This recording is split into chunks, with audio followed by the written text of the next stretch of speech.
நண்பர்கள் அனைவருக்கும் என்னுடைய அன்பான பணிவான வணக்கம். என் பெயர் ஜான். நான் ஒரு குடிநோயாளி. எல்லாம் வல்ல இறைவனோட அருளாலையும் தோழமையில இணைந்து செயல்படுவதால் நான் பெற்றுக்கொள்ளக்கூடிய அனுபவம் தம்பு நம்பிக்கையாலையும் இன்னைக்கு ஒரே ஒரு நாள் நான் குடிக்கல தெளிவா மனநிறைவா அமைதியா ஆனந்தமாக வாழ என்னாலான எல்லா முயற்சிகளையும் செய்து கொண்டிருக்கின்றேன். நண்பர் செல்வராஜ் குறிப்பிட்டது போல கோயம்புத்தூர் ஒருங்கிணைப்பு மனசாட்சியின் தீர்மானத்தின் அடிப்படையில இரவு 9:10 நடத்துற இந்த ஆன்லைன் மீட்டிங்ல 24 hours a day 24 மணித்துளிகள் ஒரு நாள் அப்படின்ற புத்தகத்துல இருந்து ஒவ்வொரு பக்கமாக எடுத்து வாசிச்சு விளக்கம் பார்த்து கலந்தாய்வு செய்து இந்த கூட்டத்தை நடத்தி கொண்டிருக்கிறோம். தொடர்ச்சியாக ஜூலை 23 வரைக்கும் முடிச்சு இன்னைக்கு ஜூலை 24வது பக்கத்தை வந்து அடைஞ்சிருக்கிறோம்.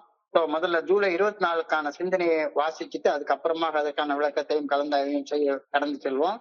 ஜூலை 24 சிந்தனையை வாசிப்பதற்கு நண்பர் செல்வராஜ் அவர்களை அன்போட பணியோடு அழைக்கிறேன். ஓடியோ செல்வராஜ், ஜூலை 24. நன்றி நன்றி நன்றி நன்றி. So thank you, sir. 24 hours a day, 24 மணித்துளிகள் ஒரு நாள். ஜூலை 24. ஏய தோழமையின் இன்றைய சிந்தனை. ஏய தோழமை ஒரு தடுப்பணை போன்றது. மது என்ற சமூகத்தின் வெள்ளம் நம் உடல் வாழ்வில் உட்புகுந்து நாசப்படுத்தாதவாறு தடுப்பணை தடுக்கின்றது. ஒரே ஒரு கோப்பை மதுவை அருந்திவிட்டால் அச்செயல் ஏய தோழமை என்ற தடுப்பணையில் ஒரு சிறு துளை இடுவதற்கு ஒப்பாகும். ஒரு முறை துளையிடப்பட்ட பின் மது என்ற மாபெரும் சமுத்திரம் ஏய தோழமை என்ற தடுப்பணையை உடைத்துவிடும் அபாயம் உண்டு. ஏய தோழமை பரிந்துரைக்கும் 12 படிகள் அடங்கிய மீன்படையும் செயல் திட்டத்தை வாழ்க்கையாக வாழ்வதால் நாம் தடுப்பணையை பலமாகவும் பாதுகாப்பாகவும் வைத்துக் கொள்கின்றோம். இந்த தடுப்பணையில் ஏதாவது விரிசல் ஏற்படுவதை நாம் கவனித்தால் உடனடியாக அதை செப்பனிட்டு விடுவது அவசியம். இல்லையெனில் மேலும் சேதங்கள் நிகழ்ந்துவிடும். தடுப்பணைக்கு அப்புறம் நம்மை அமிழ்த்தவல்ல மது என்ற மாபெரும் சமுத்திரம் உள்ளது. அது நம்மை விரக்தியில் வீழ்த்த காத்து கொண்டு இருக்கின்றது. தடுப்பணையை பலமாக வைத்துக் கொள்ள முயற்சி செய்கின்றேன். இன்றைய ஞான தியானம் எனது உயர்ந்த சக்தியாம் இறையொருட் பேராற்றலுக்கு எவ்வளவு நெருக்கமாக இருக்க முடியுமோ அவ்வளவு நெருக்கமாக நான் இருக்க வேண்டும். இறையொருட் பேராற்றலின் நல்ல ஒழுங்கான வழிகாட்டுதலின் பிரசன்னத்தில் எப்பொழுதும் இருப்பது போல் சிந்தித்து செயலாற்றி வாழ நான் முயற்சி செய்ய வேண்டும். இறையொருட் பேராற்றலுக்கு நெருக்கமான வாழ்க்கையில் உலக பிரகாசமான பிரச்சனைகளை புறந்தள்ளி வைத்து வாழ்கின்றேன். நான் சிந்தித்து செயல்படும் விஷயங்கள் அனைத்திலும் இறையொருட் பேராற்றலின் நல்ல ஒழுங்கான வழிகாட்டுதலின் இருப்பதை நான் உறுதி செய்து கொள்ள முயற்சிக்க வேண்டும். இது தனி மனிதனாகிய நான் பக்தியுடன் வாழ்வதற்கான ரகசியம். என் சக மனிதர்களும் நம்மை நன்மையான பாதையில் வாழ எனது வாழ்க்கையில் கூடுதல் உதாரணமாக அமைய வேண்டும். இறையொருட் பேராற்றலுடன் உறைந்திருந்து அதனது அன்பில் நான் அகமகிழ வேண்டும். இந்த பிரபஞ்சத்தையே இயக்கும் பேராற்றலின் அருகாமையில் என்னை நானே வைத்துக் கொள்ள வேண்டும். எனது சிந்தனைகளின் பின்னணியில் இறையொருட் பேராற்றலின் நல்ல ஒழுங்கான வழிகாட்டுதல் எப்பொழுதும் இருக்க வேண்டும். இன்றைக்கான பிரார்த்தனை, இறையொருட் பேராற்றலின் நல்ல ஒழுங்கான வழிகாட்டுதலுக்கு அருகாமையில் நான் இருக்க வேண்டும் என்று வேண்டுகின்றேன். இறையொருட் பேராற்றலின் நல்ல ஒழுங்கான வழிகாட்டுதலை எனது இதயத்திலும் மனதிலும் கொண்டு நான் வாழ வேண்டும் எனவும் வேண்டுகின்றேன். நன்றி சார். நன்றி நன்றி நன்றி நன்றி செல்வராஜ். நன்றி செல்வராஜ். நண்பர்கள் அனைவருக்கும் மீண்டும் ஒருமுறை என்னுடைய அன்பான பணிவான வணக்கங்களை தெரிவித்துக் கொள்றேன். என் பெயர் ஜான். நான் ஒரு குடிநோயாளி. எல்லாம் வல்ல இறைவனோட அருளாலையும் தோழமையில இணைந்து செயல்படுவதாக பெற்றுக்கொள்ளக்கூடிய அனுபவம் தந்து நம்பிக்கையாலையும் இன்னைக்கு ஒரே ஒரு நாள் நான் குடிக்கல தெளிவாக மனநிறைவாக அமைதியாக வாழ என்னாலான எல்லா முயற்சிகளையும் செய்து கொண்டிருக்கின்றேன்.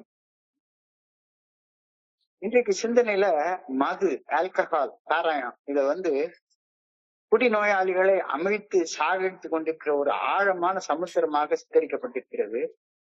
நாம எல்லாரும் முதல்ல ஆழம் கம்மியா இருக்கணும், கொஞ்சம் கொஞ்சமா இறங்கி கடைசியில சமுத்திரத்துக்கு நடுவுல போய் மாட்டிக்கிட்டோம் இருந்தோம். தோழமை குடிநோயாளிகளை குடிநோயின் பாதிப்புகளில் இருந்து மீட்கும் ஒரு தடுப்பு அணையாக சிந்தனையில வர்ணிக்கப்பட்டிருக்கிறது. அந்த பக்கம் ஒரு பெரிய நம்மள சாகடிக்கக்கூடிய ஒரு சமுத்திரம் இருக்கு. இந்த பக்கத்துல நம்ம சேஃபா வாழ வைக்கிறதுக்கு ஒரு தடுப்பு அணையாக ஃபெலோஷிப் செயல்பட்டு கொண்டிருக்கிறதாக வர்ணிக்கப்பட்டிருக்கிறது. The Fellowship of Alcoholics Anonymous is like a dike holding back the ocean of liquor. ரொம்ப அழகான வார்த்தை இருக்காங்க. தடுப்பணையாக தோழமை. அதாவது அந்த பக்கம் நம்மள சாகடிக்கிறதுக்கான ஒரு சாத்தான் இருக்கு. அந்த சாத்தான்கிட்ட நம்ம சிக்கி செத்து போயிடாம இருக்கிறதுக்காக ஒரு தடுப்பணையாக இந்த ஃபெலோஷிப் இருக்கிற மாதிரி வர்ணிக்கப்பட்டிருக்கிறது.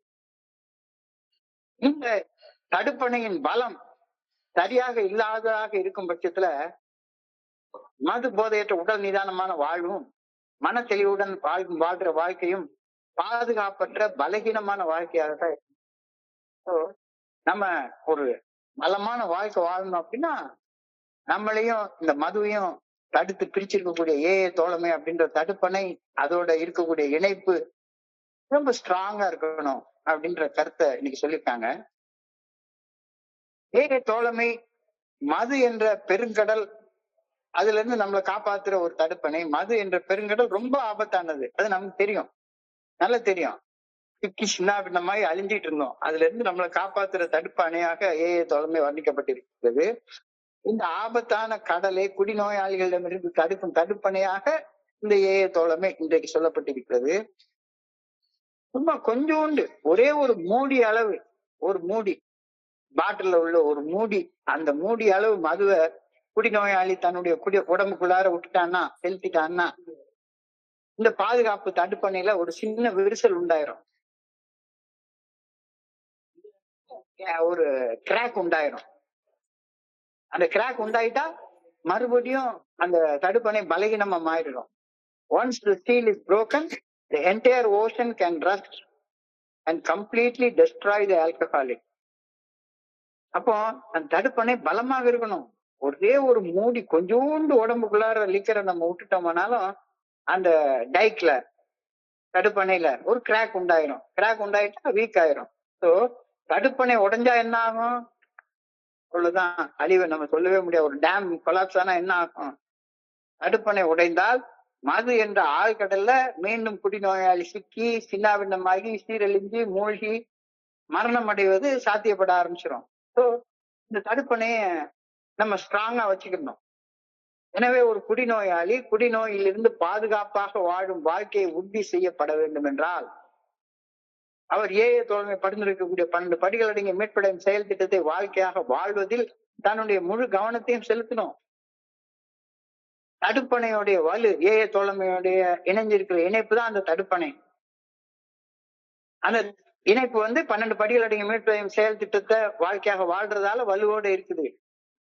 தடுப்பணையின் வலு குறைந்தால், பலம் குறைந்தால், மது என்ற ஆழ்கடல்ல இருந்து குடிநோயாளியாகி என்னை பாதுகாக்கும் தடுப்பணை உடைஞ்சு போயிடும்.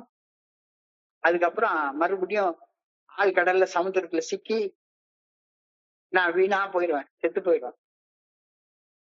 தோழமையின் கூட்டங்கள், தோழமையின் 12 படிகள் அடங்கிய மீட்படையும் செயல் திட்டத்தை வாழ்க்கையாக வாழும் நண்பர்களை தொடர்ந்து சந்திப்பது சாத்தியப்படுத்துகின்றது.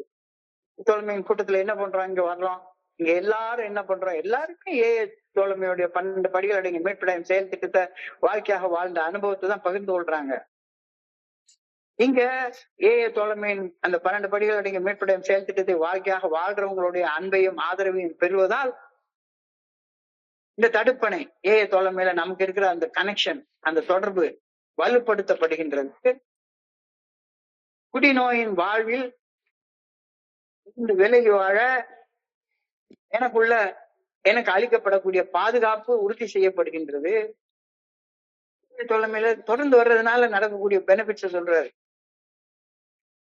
எனக்கு ஒரு பாதுகாப்பான இடம், இந்த இடம் எனக்கு அளிக்கப்படக்கூடிய பாதுகாப்பு தோழமைக்கு தொடர்ந்து தோழமை பரிந்துரைக்கக்கூடிய 12 படிகள் அடங்கிய மீட்படையும் செயல் திட்டத்தை வாழ்க்கையாக வாழ்றவங்களை தொடர்ந்து சந்திக்கிறதுனால இந்த பாதுகாப்பு உறுதி செய்யப்படுகிறது, வலுப்படுத்தப்படுகிறது.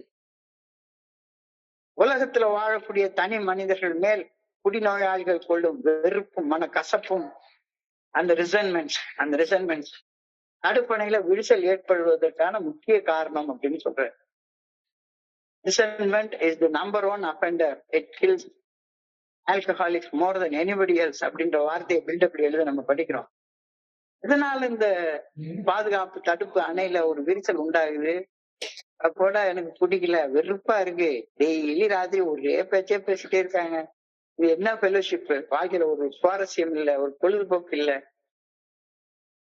அப்படின்ற ஒரு ரிசன்மெண்ட் வர்ற நேரத்துல, மனக்கசப்பு வர்ற நேரத்துல, வெறுப்பு வர்ற நேரத்துல இந்த ஏய தோழமையில நமக்கு இருக்கக்கூடிய இணைப்பு என்ற தடுப்பணையில ஒரு விரிசல் ஏற்படுவது ஆரம்பிச்சிருது. விரிசல் ஏற்படுவது அறியப்பட்டால் எனக்கு ஃபெலோஷிப் வர்றதுக்கு வெறுப்பா இருக்கு, எரிச்சலா இருக்கு அப்படின்னு உங்களுக்கு மனசுல தோணுச்சுதானா, அந்த விரிசலை சரி செய்யறதுக்கு நடவடிக்கை எடுத்துருங்க. அழகா என்னுடைய குருஜி சொல்லுவாரு, என்னைக்கா ஒரு நாளைக்கு மீட்டிங்கு போயாங்கிட்ட, அந்த மீட்டிங் போய் என்ன பண்றது, இதே மாதிரிதான் 12 படிகள் அடங்கி மீட்படையும் செயல் திட்டம் என்னமோ சொல்றாங்களே, மனசாட்சி நல்ல ஒழுங்கான வழி காட்டுதல், அதுக்கு பணிந்து செயல்படணும் அப்படின்னு சொல்லிட்டே இருக்காங்க. திரும்ப திரும்ப ஒரே விஷயத்த அரைச்சிட்டே இருக்காங்க, வெறுப்பா இருக்குது அப்படின்னு மனசுல தோணுச்சுதானா, make sure that you attend a meeting that day. வெறுப்பை வளர விடாதீங்க உள்ளுக்குள்ளார. ஏன்னா வெறுப்பு வரும்போது இந்த தடுப்பணையில ஒரு விரிசல் உண்டாயிரும். விரிசல் உண்டாயிட்டா மறுபடியும் நாம மது என்ற கடல்ல சிக்கிக்கிட்டு சின்ன பின்னமாக்கி செத்து போறதுக்கு நிறைய வாய்ப்புகள் இருக்கு. விரிசல், வெறுப்பு, எரிச்சல், மன கசப்பு உண்டாகுறது தெரிஞ்சுதானா, விரிசல் உண்டாகுது அப்படின்னு தெரிஞ்சுக்கிட்டு உடனே அந்த விரிசலை சரி பண்றதுக்கு நடவடிக்கை எடுங்க. தொடர்ந்த சந்திப்புகளின் மூலம் தோழமை பரிந்துரைக்கும் 12 படிகள் அடங்கி மீட்பையும் செயல் திட்டத்தை வாழ்க்கையாக வாழ ஒரு குடிநோயாளி தொடர்ச்சியாக பயிற்சி சாதகம் செய்யும் போது அந்த தடுப்பணைய உறுதி செய்யக்கூடிய நடவடிக்கைகளை அந்த குடிநோயாளி எடுக்கிறான் அப்படின்றது அர்த்தம். தடுப்பணை உறுதியாக இருக்கிற பட்சத்துல பாதுகாப்பா இருப்போம் இந்த பக்கத்துல. தடுப்பணையின் பாதுகாப்பை உறுதி செய்வது தோழமையில மிக முக்கியமான ஒரு பொறுப்பாகும். ஒவ்வொரு குடிநோயாளிக்கும் அந்த பொறுப்பு இருக்கு. தடுப்பணை உறுதியாக இருக்கும். ஃபெலோஷிப்குள்ளார் இருக்கக்கூடிய என்னுடைய தொடர்பு, என்னுடைய இணைப்பு உறுதியாக இருக்கணும். இது ரொம்ப முக்கியமானது. இந்த தத்துவம் குடிநோயின் பாதிப்புகளில் இருந்து ஒரு நாள் அடிப்படையில் மீட்படைவது நடைமுறையில எப்படி சாத்தியப்படுத்தப்படுகிறது அப்படின்றத வலியுறுத்தி சொல்லுது. நம்ம எல்லாருமே தோழமைக்கு முன்னால வர்றதுக்கு முன்னால எங்க குடிநோய் அப்படின்ற அந்த சமுத்திரத்துல சிக்கி சின்ன பின்னப்படுத்திட்டு இருந்தோம். அதுல இருந்து நம்மளை பாதுகாத்து வைக்கக்கூடிய பாதுகாப்பு அரணாக, பாதுகாப்பு சுவராக, பாதுகாப்பு தடுப்பு அணையாக இந்த தோழமையுடைய தொடர்பு நமக்கு இருக்கு. தோழமையுடைய தொடர்பு எதனால உறுதி செய்யப்படுகிறது? தோழமை என்ன செய்யணும்னு நம்மளுக்கு பரிந்துரைக்கிறதோ அந்த 12 படிகள் அடங்கி மீட்படையும் செயல் திட்டத்தை வாழ்க்கையாக வாழ்றதுனால இது உறுதி செய்யப்படுகிறது. அது எப்படி வாழ்க்கையாக வாழ்றது?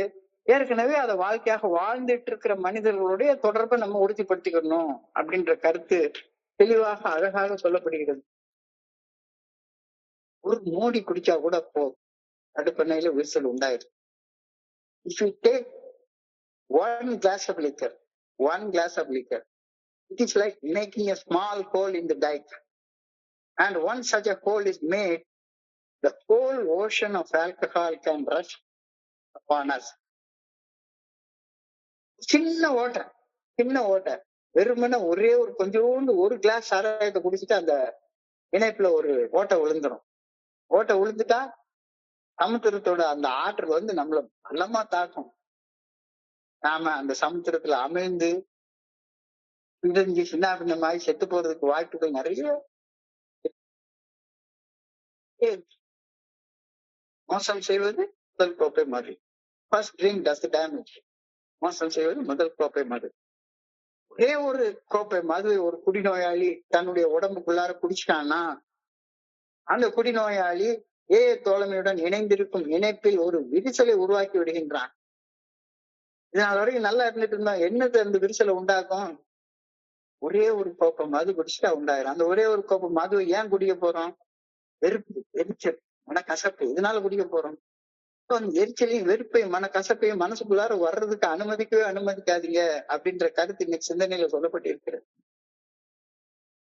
அந்த விரிசல் உண்டாயிட்டா வெறுப்பால, எரிச்சலால, மனக்கசப்பால தோழமையோட நம்ம இருக்கிற தொடர்பு என்ற தடுப்பணையில ஒரு விரிசல் உண்டாயிட்டா மது என்னும் ஆழ்கடல்ல மீண்டும் மூழ்கி ஒரு குடிநோயாளி ஆகிய நான் மரணம் அடைவதற்கான வாய்ப்புகள் அதிகமாகும். அகால மரணம் அடைய வாய்ப்புகள் அதிகமாகும். இல்லாட்டி போனா என்னைய பிடிச்சி ஏதாவது ட்ரீட்மெண்ட் சென்டர்ல ரீஹாப்ல கொண்டு அடைச்சு போட்டுருவாங்க. இல்ல நானே ஏதாச்சும் குற்றம் செய்துட்டு ஜெயில போய் என்னை அடைச்சுப்பேன். பாதுகாப்பு அணை பாதுகாப்பா உறுதியாக இருக்கிறத உறுதி செய்யணும் அப்படின்னு சொன்னா அந்த பாதுகாப்பு அணையில விரிசல் உண்டாகிறது தெரிஞ்சுட்டா உடனே ரிப்பேர் பண்ணிடு. தோழமையில ஒரு குடிநோயாளிகளுக்கான இணைப்பு என்ற தடுப்பணை விரிசல் ஏற்பட்டால் அதை உடனடியாக செட் பண்ணிட்டு அந்த இணைப்பை வலுவோடு வைத்துக் கொள்ள வேண்டும். தோழமையுடன் இணைப்பை உறுதியாக ஒரு குடிநோயாளி வைத்துக் கொள்ள ஒரே வழி மறுபடியும் திரும்பவும் அரைச்சமாவது அரைச்சிட்டே இருப்பாங்க. நீ ஃபெலோஷிப்போட உறுதியாக ஒரு இணைப்பை தொடர்பை வச்சுக்கொள்ளணும் அப்படின்னு சொன்னா அதற்கு ஒரே வழி follow the 12 step recovery programme. தோழமை பரிந்துரைக்கக்கூடிய வாழ்க்கை தத்துவம் ஆகிய 12 படிகள் அடங்கிய மீட்புடைய செயல் திட்டத்தை வாழ்க்கையாக வாழ்வவங்க கிட்ட மட்டும் ஒற்றுமையாக இரு, நட்போட இரு, அன்போட இரு, குடிக்கிற நண்பர்களை பார்க்காத, குடிக்கிற இடத்துக்கு போகாத, யார் குடியில இருந்து விலகி இந்த தோழமை பரிந்துரைக்கக்கூடிய 12 படிகள் அடங்கிய மீட்புடைய செயல் திட்ட வாழ்க்கையாக வாழ்றாங்களோ அவங்களை அடிக்கடி சந்திச்சுக்கோ, விரிசல் ஏற்படாது, தடுப்பணையில விரிசல் ஏற்படாது. By practicing the AA principle, we keep the dike strong and in perfect condition. By practicing the AA principles, we keep the dike strong and in perfect condition. AA தோழமை மேல எனக்கு வெறுப்பு, மனக்கசப்பு ஏற்பட்டுச்சுன்னா இந்த தொடர்புல ஒரு விரிசல் ஏற்பட்டுள்ளத நான் உணர்ந்து கொள்ளணும்.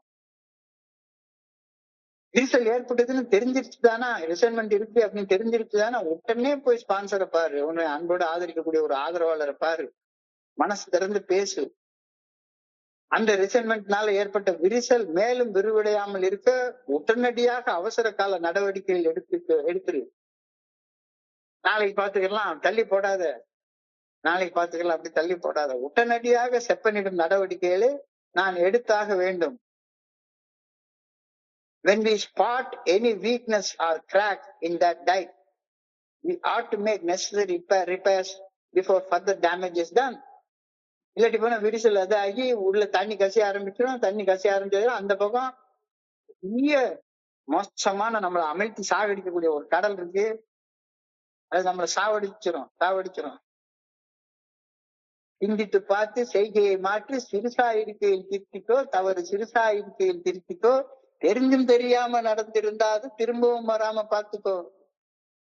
சிந்தித்து பார்த்து உன் மனசுக்குள்ளார வெறுப்பு, கசப்பு, எரிச்சல் இருக்கு, விரிசல் ஏற்படுதுன்னு தெரிஞ்சா விரிசல் சின்னதாக இருக்கும் போதே ரிப்பேர் பண்ணிடு. விரிசல் சின்னதாக இருக்கும் போதே சரி செய்ய நடவடிக்கைகள் எடுத்துரு. விரிசல் பெருசாயிடுச்சுதானா டேம் உடைஞ்சு போறதுக்கான வாய்ப்பு உண்டு. டேம் உடைஞ்சு போச்சுதானா மாபெரும் அழிவை சந்திக்க வேண்டி வரும்.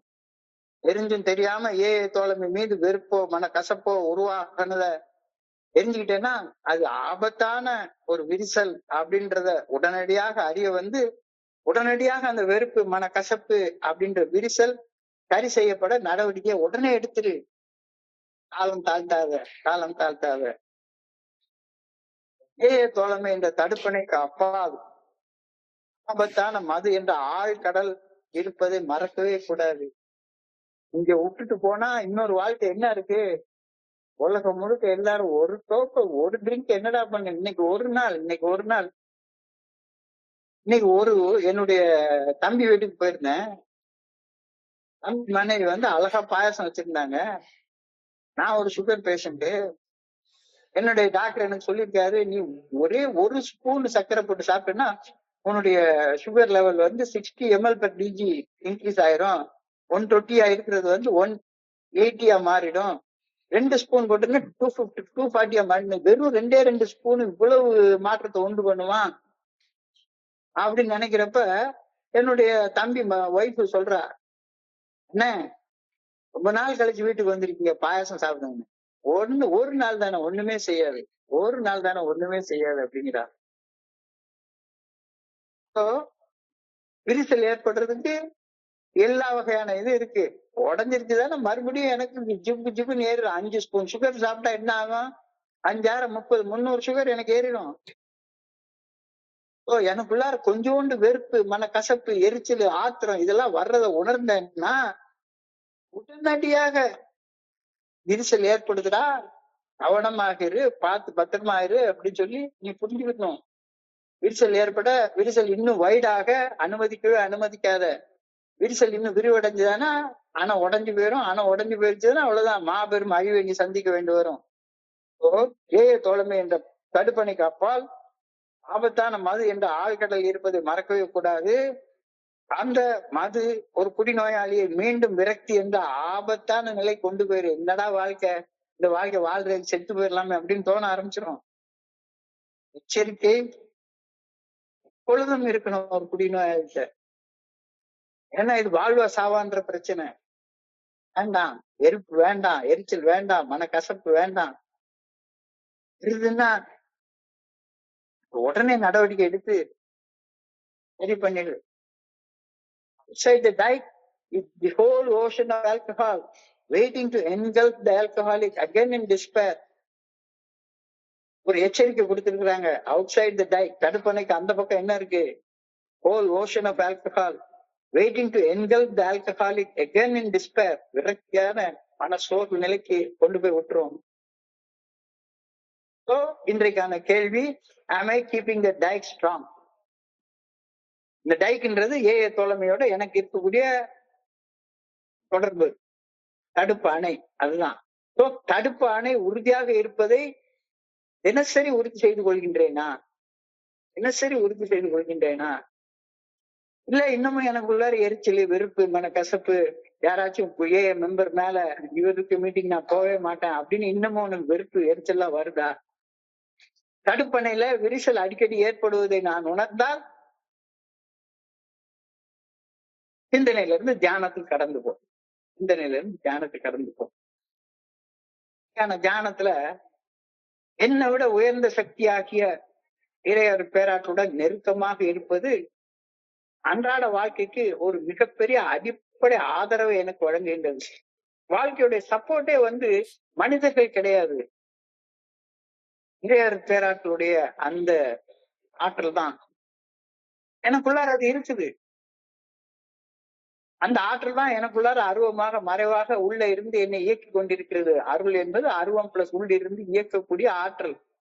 என்னிலும் உயர்ந்த சக்தியாகிய இறையர் பேராற்றுடன் நெருக்கமாக இருப்பது அன்றாட வாழ்க்கைக்கு ஒரு அடிப்படை ஆதரவை எனக்கு வழங்குகின்றது.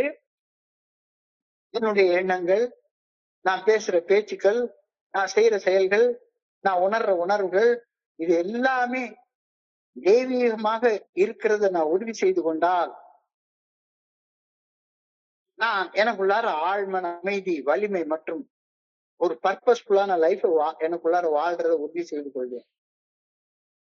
இல்லாட்டி போனா என்னுடைய எண்ணங்கள், நான் பேசுற பேச்சுக்கள், நான் சிந்திக்கிற சிந்தனைகள், அந்த சிந்தனைகளின் அடிப்படையில என் வாயிலிருந்து வரக்கூடிய சொற்கள், நான் செய்யக்கூடிய செயல்கள், நான் உணரக்கூடிய உணர்வுகள், இதெல்லாம் இறைவனுடைய நல்ல ஒழுங்கான வழிகாட்டுதலின்படி இல்லாம இருந்தால்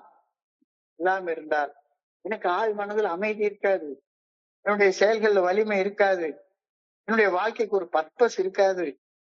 இது இன்னைக்கு சிந்தனையில வரியாக கொடுக்கப்பட்டிருக்கிறது.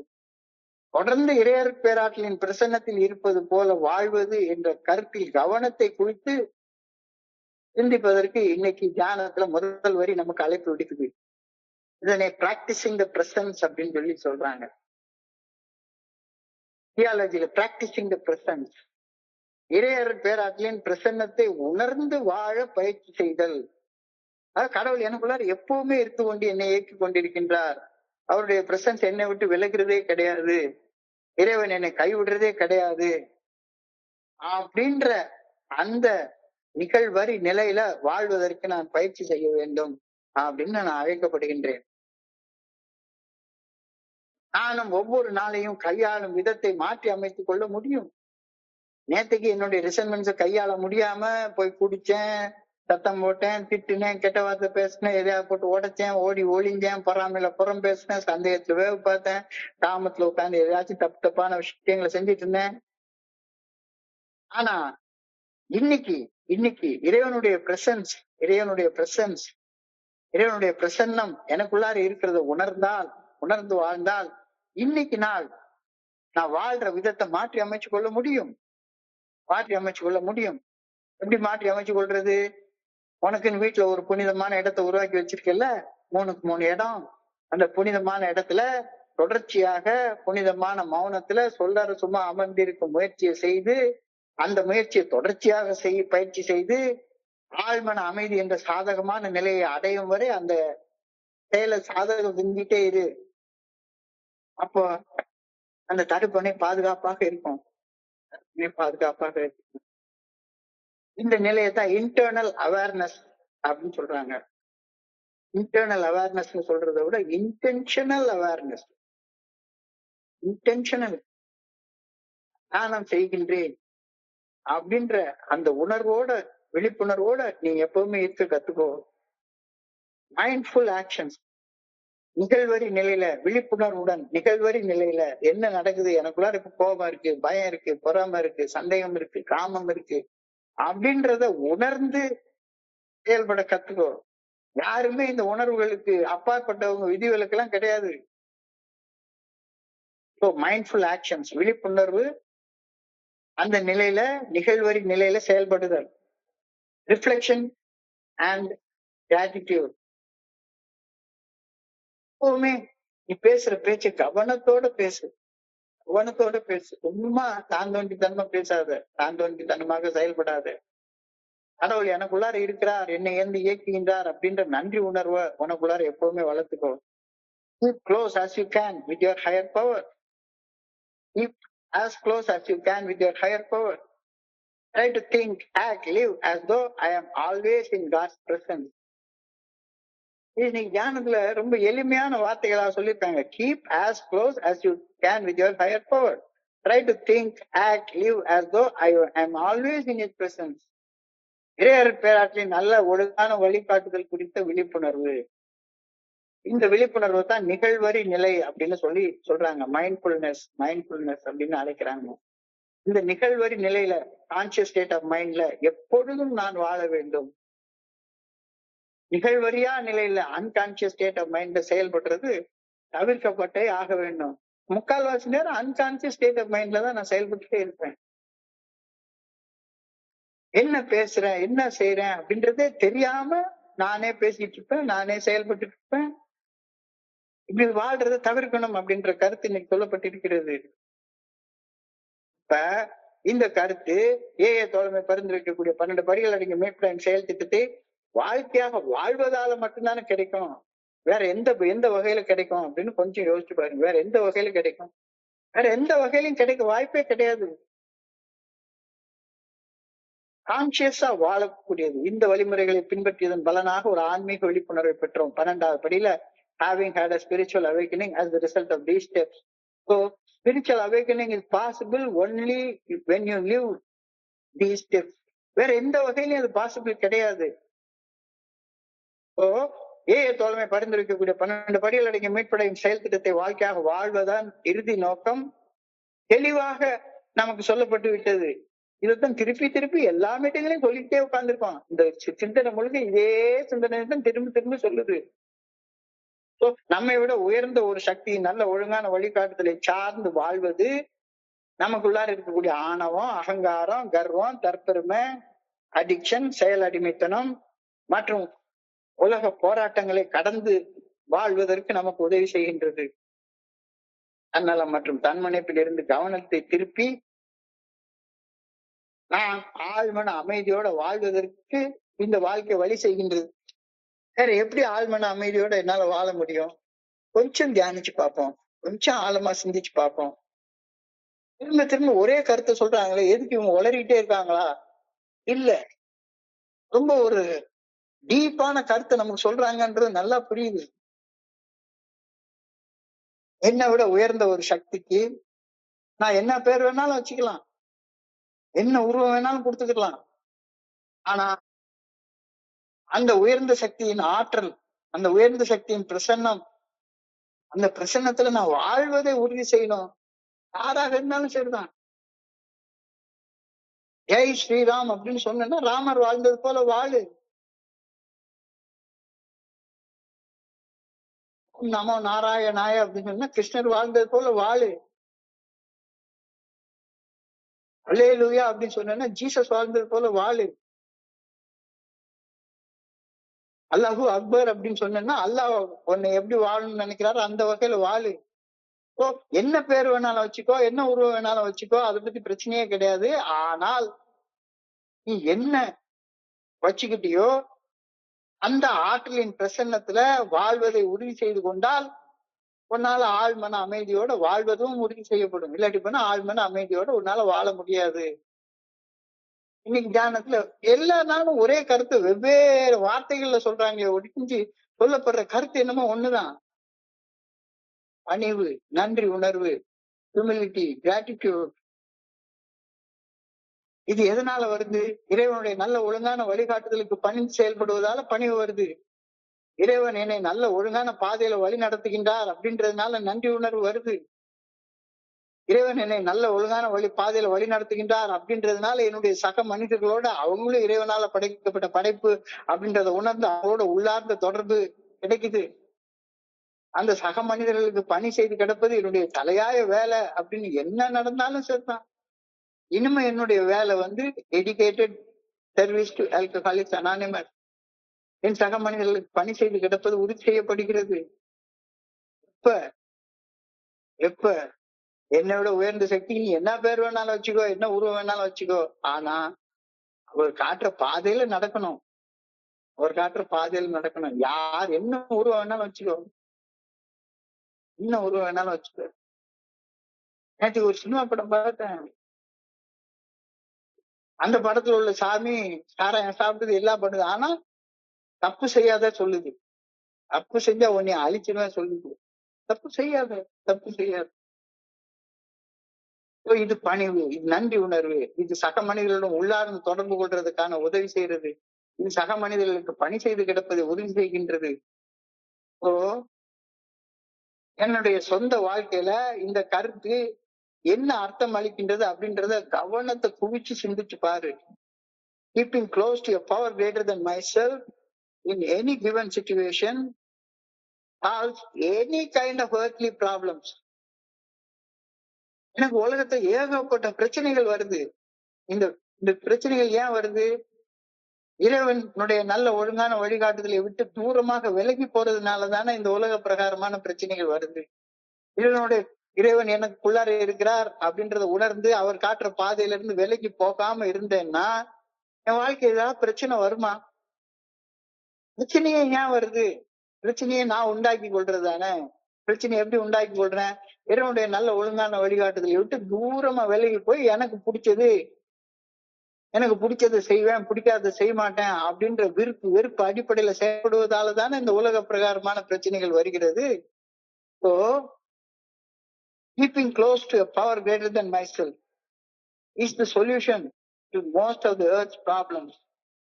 இறையர் பேராற்றல் காட்டும் நல்ல ஒழுங்கான வழிகாட்டுதலின் பாதையில் இருந்து விலகி வாழ்வதால் மட்டுமே நாம உலக பிரகாரமான பிரச்சனைகள்ல, தொல்லைகள்ல, சிக்கல்கள்ல, வலியில, வேதனையில, துன்பத்துல, துயரத்துல பின்னமாகிறோம். வேற எதனாலையும் ஆகுறது கிடையாதுல்ல. இறையர் பேராற்றல் தன்னுடைய நல்ல ஒழுங்கான வழிகாட்டுதலை என்னுடைய மனசாட்சியின் மூலம் வெளிப்படுத்துகின்றது அப்படின்ற அந்த கருத்தை உறுதியாக நம்பி மனசாட்சி உறுத்தும் செயல்களை செய்யாமலும் மனசாட்சி சரின்னு சொல்லக்கூடிய செயல்களை செய்தும் வாழ நான் பயிற்சி செய்தால் இந்த உலக பிரகாரமான பிரச்சனைகள்ல நான் சிக்கிக்கொள்ள மாட்டேன். நான் ஏன் இந்த உலக பிரகாரமான பிரச்சனைகள்ல சிக்கிக்கொள்றேன்னு சொல்லிட்டு பார்த்தா, ஆழமாக யோசிச்சு பார்த்தா ஒரே காரணம், நான் எனக்குள்ளார இருக்கிற மனசாட்சியின் மூலமாக வெளிப்படுத்தப்படும் இறையர் பேராற்றின் நல்ல ஒழுங்கான வழிகாட்டுதலை விட்டு விலகி மனம் போன போக்குல தான் தோண்டித்தனமா வாழ்றதுதான் எல்லா பிரச்சனைக்கும் சிக்கலுக்கும் காரணம். உடனே பாதைக்கு திரும்பி வரணும் அப்படின்ற கருத்து தான் இங்க சொல்லப்பட்டிருக்கிறது. Try to practice the presence of God in things I think and I do. That is the secret of personal power. என்னடா இது, ஒரு சில பேர் ஏகப்பட்ட ஆற்றலோட வாழ்றாங்களே, வலிமையோட வாழ்றாங்களே. What is the secret of success? What is the secret of success? அவங்க இறைவனுடைய பிரசன்னத்தை உணர்ந்து இறைவனுடைய நல்ல ஒழுங்கான வழிகாட்டுதலுக்கு பணிந்து செயல்பட்டு வாழ்றதுனால அவங்க வாழ்க்கையில ஆற்றலோட செயல்படுறாங்க.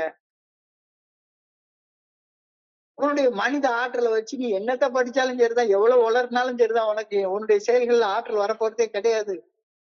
தனி மனிதனாகிய நான் ஆற்றலுடன் செயல்படுவதன் ரகசியம் என்ன? இறையருட் பேராற்றலுக்கு பணிவதால் ஆற்றலுடன் செயல்படுகின்றேன் அப்படின்றதுதான் சிதம்பர ரகசியம். வேற ஒரு ரகசியமும் கிடையாது. எப்படி உனக்கு ஆற்றல் வருது? எப்படி உனக்கு ஆற்றல் வருது? பணிவு இல்லாதவனுக்கு ஆற்றலே இருக்காது.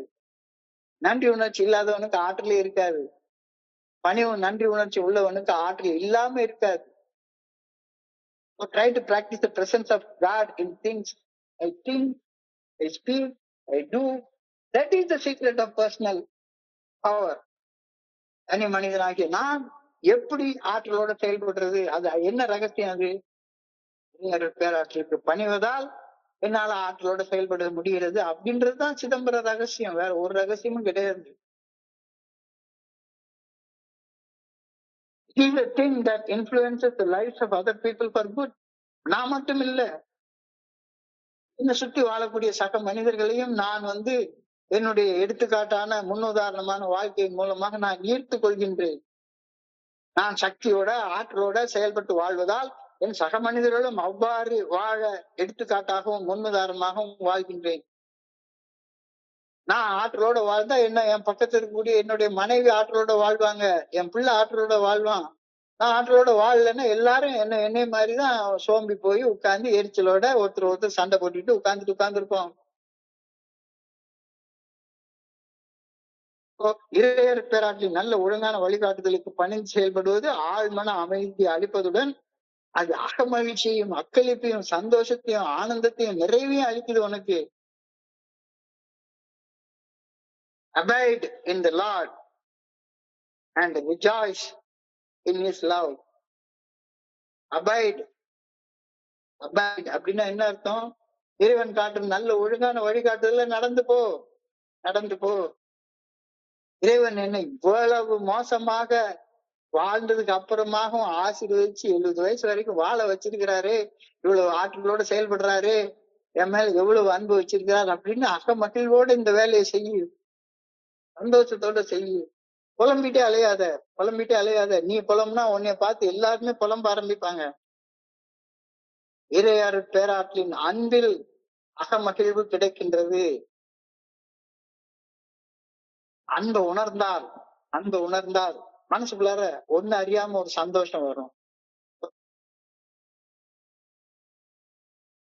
நல்லா யோசிச்சு பாரு அப்படின்னு என்னுடைய குருஜி சொல்லுவாரு. சாப்பிடுறதுல சந்தோஷமா, அடுத்தவங்க சாப்பிடுறத பாக்குறதுல சந்தோஷமா? கொஞ்சம் யோசிச்சு பாரு. உழைப்பதிலா உழைப்பை பெறுவதிலா எதுல இன்பம் உண்டாகும் அப்படின்னு யோசிச்சு பார்த்தா உழைப்பை பெறுறதுலாம் இன்பம்னு எனக்கு குடிக்கிற காலத்துல தோணுச்சு. யார் எப்படி இருந்தா என்ன, யாருக்கு சாப்பிட என்ன இருந்தா என்ன, இல்லாட்டா என்ன? எனக்கு இப்ப 500 ரூபாய் பணம் இருக்குது, அந்த 500 ரூபாய் வச்சு நான் ஜாலியா ஒரு பாட்டில வாங்கி குடிச்சுட்டு ஒரு மட்டன் பிரியாணி சாப்பிட்டு படுத்து தூங்கிடுவேன். கொண்டாட்டி சாப்பிட்டா என்ன, சாப்பிடலன்னா என்ன? இது கடவுள் என்னை வழிகாட்டுதல். மனம் போன போக்குல வாழ்றது. மனம் போன போக்குல வாழ்ந்தா அகமகிழ்வோட அக்களிப்போட வாழ முடியாது. So keep close to the divine spirit in the universe. Keep him close in your thoughts. இறைவனுடைய பிரசன்னம் அதுதான் இந்த பிரபஞ்சத்தை இயக்கக்கூடிய பேராற்றல். இந்த பிரபஞ்ச இயக்க பேராற்றலின் அருகாமையில நான் எப்பவுமே இருக்கணும் அப்படின்னு நீ நினைச்சுக்கோ. என்னுடைய சிந்தனைகளின் பின்னணியில இறைவனுடைய நல்ல ஒழுங்கான வழிகாட்டுதல் இருக்க வேண்டும் அப்படின்னு நீ எப்பவுமே நினைச்சுக்கோ. அதற்காக கடவுளை வேண்டு. I pray that I may keep close to the mind of God. இறையரின் பேராற்றின் நல்ல ஒழுங்கான வழிகாட்டுதலின் அருகாமையில நான் இருக்க வேண்டும் என வேண்டுகின்றேன். I pray that I may live with him in my heart and in my mind. இறையரின் பேராற்றின் நல்ல ஒழுங்கான வழிகாட்டுதலை என்னுடைய மனதிலும் இதயத்திலும் கொண்டு வாழ வேண்டும் என வேண்டுகின்றேன். ரொம்ப அழகான பிரேயரோட நீங்க முடிச்சிருக்கிறாங்க. சுத்தமான சிந்தனை. இன்றைய சிந்தனையை ஒரு 2 நிமிஷத்துல சுருக்கமாக பார்ப்போம்.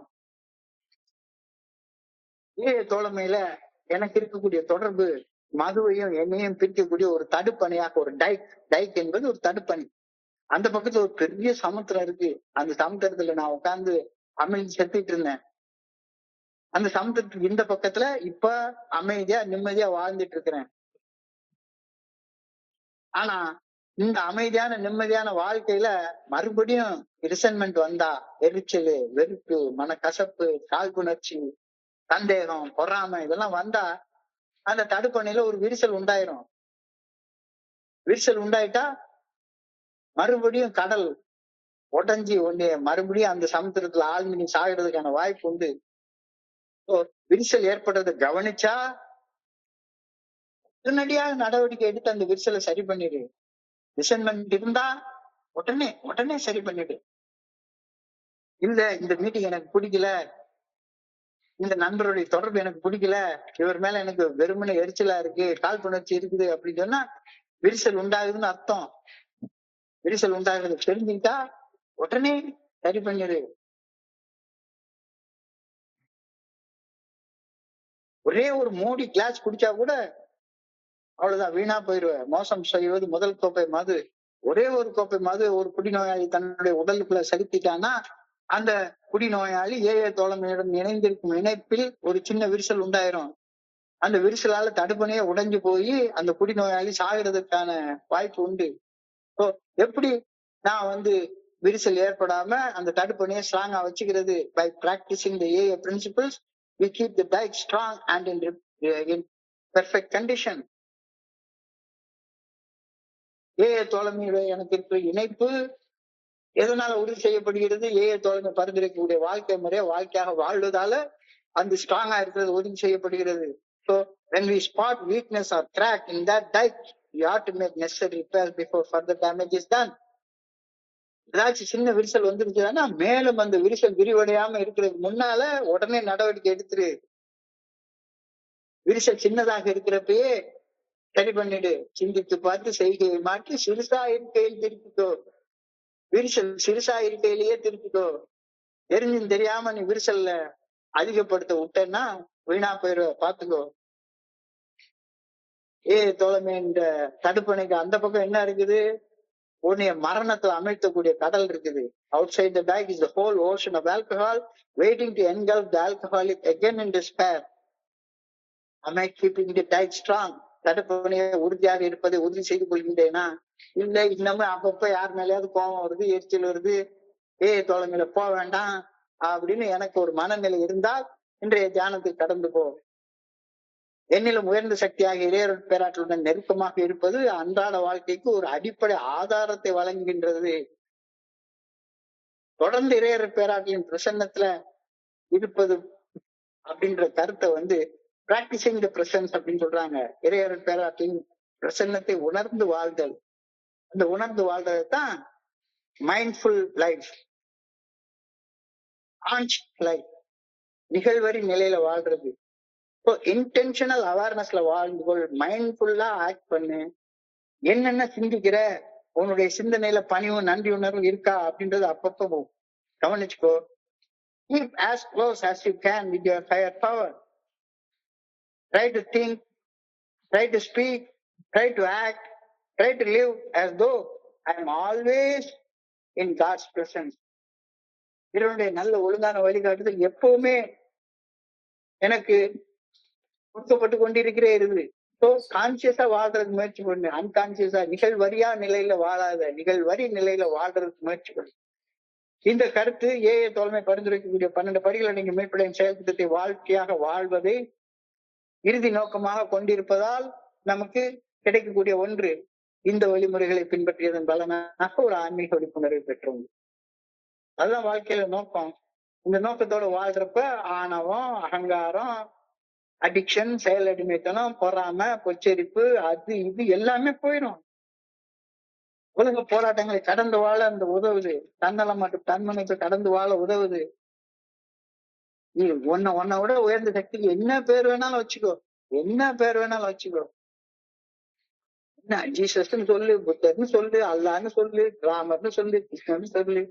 ஆனா யாரு என்ன பேர் வச்சிருக்கோ, என்ன உருவம் வச்சிருக்கோ, அந்த யுக புருஷன் எப்படி வாழ்ந்தாரோ அப்படி வாழ்றதுக்கு முயற்சி பண்ணு. அவரை கடவுளை கும்பிடுறேன், ஆனா நான் என் வழியில நடப்பேன் அப்படின்னா கடவுளுடைய உதவி உனக்கு எப்படி கிடைக்கும்? எந்த கடவுளை நீ நினைச்சுக்கிட்டாலும் அந்த கடவுள் வாழ்ந்த வாழ்க்கையை வாழ்றதுனால அதுக்கு பேர் தானே பணிவு, அதுக்கு பேர் தானே நன்றி உணர்வு, அதுக்கு பேர் தானே கடவுளுடைய தொடர்பு வச்சுக்கிறது, அதுக்கு பேர் தானே சக மனிதர்களுக்கு பணி செய்து கிடைக்கிறது. So keeping close to a power greater than myself is the solution to most of the earth's problems. இந்த ஏத்துல ப்ராப்ளமே ஏன் வருது? இறைவன் எனக்கு வகுத்து கொடுத்த பாதையில இருந்து விலகி போறதுனாலதான் ப்ராப்ளமே வருது. வேற எதனாலையும் ப்ராப்ளம் வர்றதே கிடையாது. So try to practice the presence of God in the things I think, I speak and I do. That is the secret of personal power.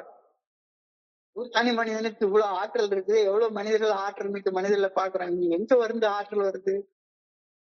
பேராற்றலுக்கு பணிந்து செயல்படுவதால அந்த ஆற்றல் வருது. இதுதான் சிதம்பர ரகசியம். It is the thing that influences the lives of others for good. இது என்னைய மட்டும் இல்ல, என்னை சுத்தி வாழக்கூடிய எல்லா மனிதர்களையும், என்னுடைய மனைவியை, என்னுடைய பிள்ளைய, என்னுடைய அப்பாவை, அம்மாவை, கூட பிறந்தவங்களை யாராக இருந்தாலும் சரிதான், அது ஈர்க்கும். இறையற பேராற்றின் நல்ல ஒழுங்கான வழிகாட்டுதலுக்கு பணிந்து செயல்படுவது ஆழ்மன அமைதியுடன் அமைதி அளிப்பதோட அகமகிழ்வையும் நிம்மதியையும் நிறைவையும் எனக்கு கொடுக்கும். Abide in the Lord and rejoice in His presence, in His love. இறையற பேராற்றின் நல்ல ஒழுங்கான வழிகாட்டுதலை பின்பற்றி வாழ்வதால் அகமகிழ்வு கிடைக்கின்றது. Keep close to the divine spirit of the universe. I pray that I may keep calm in the mind of I may keep close to the mind of God. இறையற பேராற்றின் நல்ல ஒழுங்கான வழிகாட்டுதலுக்கு அருகாமையில் நான் இருக்க வேண்டும் என ஆண்டவா உம்மை பணியோடு வேண்டிக் கொள்கின்றேன். I pray that I may live with Him in my heart and in my mind. இறையற பேராற்றின் நல்ல ஒழுங்கான வழிகாட்டுதலை எனது மனதிலும் இதயத்திலும் உறுதியாக நிலைத்து இருக்க வைத்து நான் வாழ வேண்டும் என ஆண்டவா உண்மை பணியோடு வேண்டிக் கொள்கின்றேன். இந்த சிந்தனையோட பிரேயரோட இன்னைக்கு சிந்தனை முடிவடைகிறது. இப்போ இன்றைய சிந்தனையை படிக்கிறப்ப என் மனதை கடந்து சென்ற சிந்தனைகளை உங்களோட பகிர்ந்து கொள்ள நல்ல வாய்ப்பு உருவாக்கி கொடுத்த குழுவிற்கு என்னுடைய மிக பணிவான நன்றிகள் தெரிவித்துக் கொள்றேன். இதுவரைக்கும் பொறுமையாக கேட்ட ஒவ்வொரு நண்பருக்கும் என்னுடைய பணிவான நன்றிகள். இந்த இரவு பொழுது நண்பர்களுக்கு இனிமையான இரவாக அமைய பணிவோடு வேண்டிக் கொள்கின்றேன். நன்றி நன்றி நன்றி நன்றி நன்றி நன்றி. வாழ்க வளமுடன். Thank you so much.